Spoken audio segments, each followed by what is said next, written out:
Hi, I'm Nobody and this is my Behind the Song series.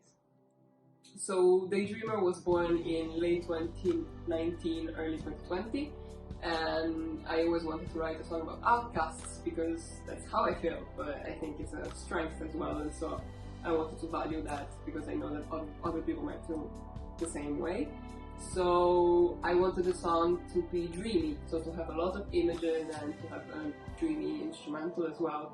So I started playing around with my guitar on an open G tuning, which is a specific tuning for guitars, and I just started playing around with it, and this melody, which is the final melody in Daydreamer, came out, which goes...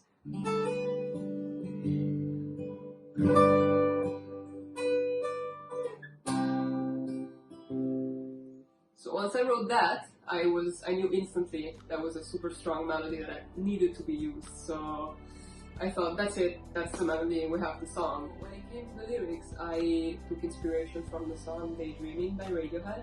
I feel that daydreaming is such a nice way to describe how people feel, and it's very much related to the idea of outcasts and what my song was going to be about.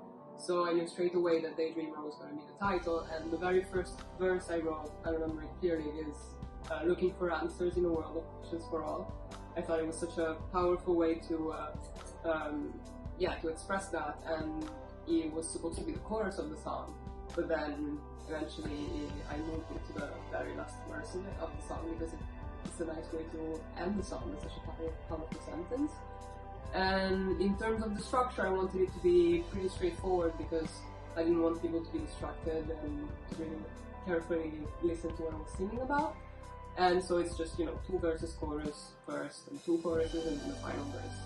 And it doesn't even have a bridge because it would have been too distracting for people, so I didn't do it. But the chorus progression, I stole it from Bruce Springsteen because he's such a inspiration to me, and all his most famous songs are based on four chords for G, D, C, and E minor. So that's the four chords of Daydreamer as well. And I don't know, I think I did a pretty good job in terms of finding good images in the chords. In the chorus, for example, I go, your eyes have seen places you've never been, where you belong.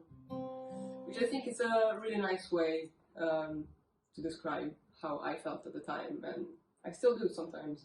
I started working on pre-production with a very dear friend of mine and amazing producer, Peter Lich. He gave really nice inputs which made their way into the final version of the song, but I felt like the song needed something else. So I got in touch with Eduardo de la Paz, a brilliant producer and mixing engineer here in London, and the combination of Peter's ideas and Eduardo's fresh ideas brought the song to a whole new level in terms of intensity and originality, with added synths, drums, hundreds of backing vocals to kind of give that Bon Iver idea, and a very interesting melodic track which may sound like a synth but it's actually a guitar played here on the frets, and that was still is the leitmotif of the song. Once pre-productions were done, we finally hit the studio where we specifically worked on drums, synths, and bass.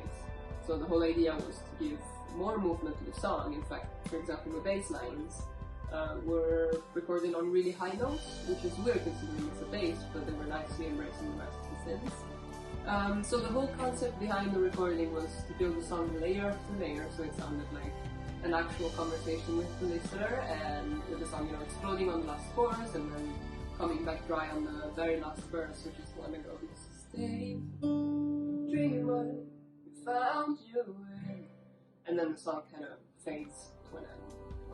So that's the behind the song for Daydreamer.